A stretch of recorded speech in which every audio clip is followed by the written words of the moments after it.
Modi ji's government and also both the finance minister, whether it is Arun Jaitley ji when he was there now or in between when there was a gap and Piyush ji was handling it, all believed in long-term reforms and they did not get into any kind of appeasement. I'll just give you what was the GEA figures, the industry-wise estimates which are there. One particular pointer, construction industry, it is 11.5% growth, which was never seen. It was negative earlier.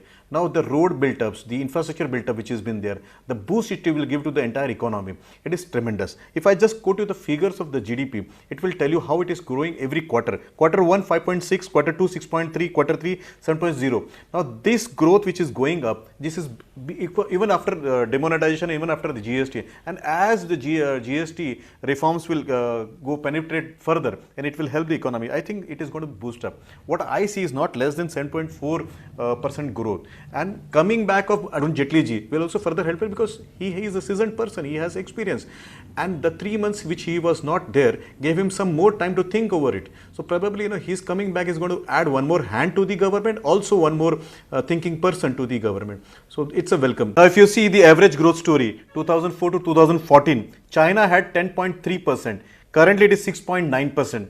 If you see emerging markets, it was 6.4%, currently it's 4.5%. Yet we could manage and maintain 7.4% of the growth. That shows one thing, that there is a stability. Let me give you fiscal deficit. Atalji handed over the government at 4.3 in 2004. Manmohan Singh ji took it up till 6.5% deficit. Then currently it is 3.5%, which shows revival, and it also shows there are positive things. If you see the CPI inflation, Atalji handed over the government at 4.1% inflation. It went as high as 10.4%, first time double digit inflation. Now it is back to 4.7. Now this indicator shows that there are a lot of reforms which are happening. There are also some comparisons. Non-performing prime ministers versus decisive leadership of Modi ji. Tainted ministers of UPA versus clean ministers, scam-free government of this NDA. Okay, let me just tell, there are two parts to my speaking here.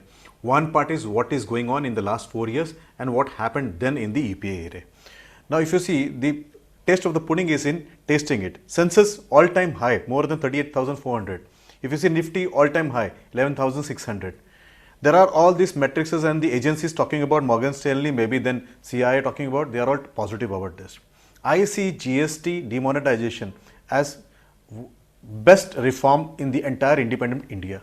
This will increase the tax base. Number two, the honest will get its due and everybody will come on. Now whenever this kind of reforms have been introduced, there are going to be hiccups, and which we saw. But if you see the month-wise collection, it's increasing, and the number of people who are applying for GST will be there. As the e-way will be implemented, I think more ease will come in, and you will see that the honest businessmen, the honest trades will benefit out of this. Number two, 1991 till 2003, there were domestic reforms, there were international growth stories which helped us. But if you see from 2003 to 2008, we just benefited because of that reforms which happened between 91 to 2003 and the introduction of various schemes in the NDA 1 period, which Manmohan Singh ji benefited. But the entire policy paralysis and coupled with reckless lending from the banks and entire extreme disregard to the fiscal discipline, I think that led to the falling of the entire economy and the crumbling down. Now here if you see in 2014 to 2015, I'll give you just